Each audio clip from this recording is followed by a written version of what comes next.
నీ హృదయంలో మత్సర ఉన్నంత వరకు, సెల్ఫిష్నెస్, గ్రీడీ ఉన్నంత వరకు నీ ప్రార్థన వినడు అని దేవుడు మాట్లాడుతాడు. నా మాట దేవుని మాట, ఇట్స్ గాడ్స్ వర్డ్.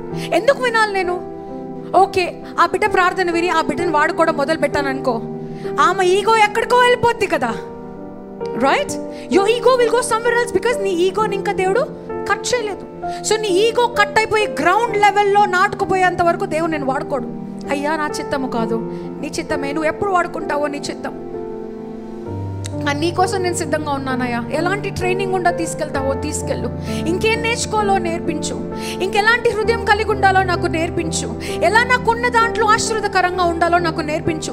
ప్రార్థన వచ్చా? ఇతరుల కోసం చేస్తున్నావా? నువ్వే బాగుండాలని నువ్వు చేస్తున్నావా? ఈరోజు ప్రశ్నిస్తున్నాడు. ఇంట్లో ఎక్కువగా భోజనం ఉందా? నువ్వే తింటున్నావా? ఉన్న దాంట్లో బీదోళ్ళకి ఎప్పుడైనా పంచిపెట్టావా? ఎప్పుడైనా పంచిపెట్టారా బీదోళ్ళకి? అలా ఊరికి వీకెండ్లో టైం ఉన్నప్పుడు అలా ఊరికి బండి పైన వెళ్ళి లేదా నడుస్తూ వెళ్ళి బీదోల్లో కొండుకొని కవర్లో కట్టి ప్యాకెట్లో అలా ఇచ్చేసి వచ్చేసావా ఎప్పుడైనా? ఎందుకయ్యా నాకు రేషన్ నిండుగా లేదు, నా పాకెట్లో డబ్బు లేవంటే ఉన్న దాంట్లో నువ్వు ఏం చేసావు? షాపింగ్ చేసావు, ఎక్స్ట్రా బట్టలు కొనుక్కున్నావు, ఎక్స్ట్రా ఇంట్లో సామాన్లు కొనుక్కున్నావు, లగ్జూరియస్ సోఫాలు కొనుక్కున్నావు. అలా ఉండటం తప్పు కాదు, నేను ఒక లగ్జూరియస్ ఇంట్లో ఉంటాను, కానీ నాకు ఉన్నదంతా ఎప్పుడు ఇచ్చేస్తూ ఉంటాను. అలా వస్తూ ఉంటుంది. నీ చేతు ఎప్పుడు ముడుచుకోకూడదు, ఇలా తెరిచి ఉండాలి, అలా వస్తూ ఉండాలి, ఇలా ఇస్తూ ఉండాలి. హల్లెలూయా. అలా పరలోకం నుంచి వస్తూ ఉండాలి, నువ్వు ఇలా ఇస్తూ ఉండాలి. మేము లండన్ నుంచి వచ్చేటప్పుడు మా ఇల్లు ఎంత పెద్దదో,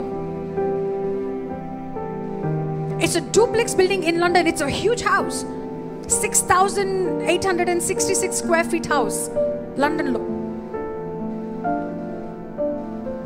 దేవుడు మమ్మల్ని వచ్చేసాయని చెప్పినాం, మాకు అర్థం కాల. పెద్ద పెద్ద టీవీలు, సోఫాలు, పిల్లల ఆట వస్తువులు.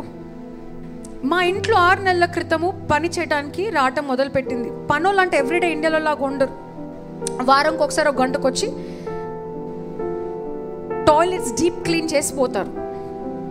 అండ్ అక్కడక్కడ సర్దడం, హూవర్ చేయడం. హూవర్ అంటే అక్కడ కార్పెట్స్ ఉంటాయి కాబట్టి హూవరింగ్ చేస్తారు. వాక్యూమ్ క్లీనింగ్, ఇక్కడంటే వాక్యూమ్ క్లీనింగ్ చేస్తారు. వచ్చేస్తున్నాము, ఏం చేయాలో అర్థం కాలేదు. 60 to 70% ఆఫ్ మా ఇంటి సామాన్లు ఉచితముగా ఆ మేడికి ఇచ్చేసి వచ్చేసాము. ఏ డబ్బు అడగకుండా ఉచితముగా ఆ బిడ్డకి ఇచ్చేసి వచ్చేసాము. ఇచ్చి నువ్వు ఆశీర్వదింపబడు. ఆ బిడ్డ విధవరాలు, భర్త లేడు, వదిలేసి వెళ్ళిపోయాడు. 4 పిల్లలు ఉన్నారు ఆవిడకి. కష్టపడి చాకిరి పని చేసి పెంచుకుంటుంది. లేదు, నువ్వు కష్టపడాల్సిన పని లేదు, దేవుడు నాకు ఇచ్చిన ఆశీర్వాదము నీకు ఇచ్చేస్తాను, దేవుడు తిరిగి మాకు ఇస్తాడని సూట్ కేసులతో వచ్చేసాము. And he will bless. మళ్ళీ ఇండియాకి వచ్చాం, మళ్ళీ అన్ని సామాన్లు మళ్ళీ కొనుక్కున్నాం, స్టార్టింగ్ నుంచి అన్ని మళ్ళీ ఇల్లంతా ఏర్పాటు చేసుకున్నాం. సో ఎప్పుడు దేవుడు ఇస్తాడు? ఇచ్చే చేతిగా నువ్వు ఉన్నప్పుడు, ఇచ్చే చేతిగా నువ్వు ఎప్పుడైతే ఉంటావో, నాకే సరిపోతుంది, నేను ఎలా ఇవ్వాలి, అప్పు చేసి ఇవ్వమని నేను చెప్పట్లా.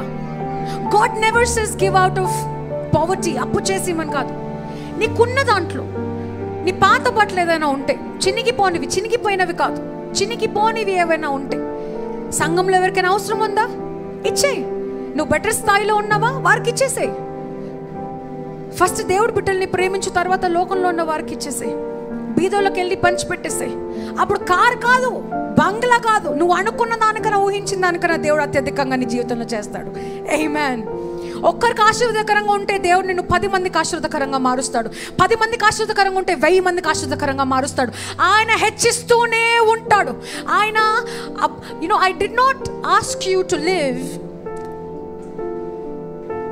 ఇన్ అబండెన్స్ అని చెప్పలేదు, ఇన్ మోర్ అబండెన్స్ అని చెప్పాడు. అంటే ఎక్కువగా ఫలించే జీవితముగా నీది ఉండాలి అని చెప్పాడు. ఫలించే జీవితం కాదు, ఎక్కువగా. నువ్వు కారు అడిగితే ఆయన రోల్స్ రాయ్స్ ఇస్తాడు. Amen. You believe it or not, I believe it. ఒకప్పుడు హైదరాబాద్ కూడా దాటి వెళ్ళేంత సీన్ లేదు నాకు విత్ మై ఫైనాన్సెస్. అప్పుడు అలాగే ప్రేమించాను, ఇప్పుడు అలాగే ప్రేమిస్తున్నాను. నా దాట్ ఇస్ హ్యూమిలిటీ.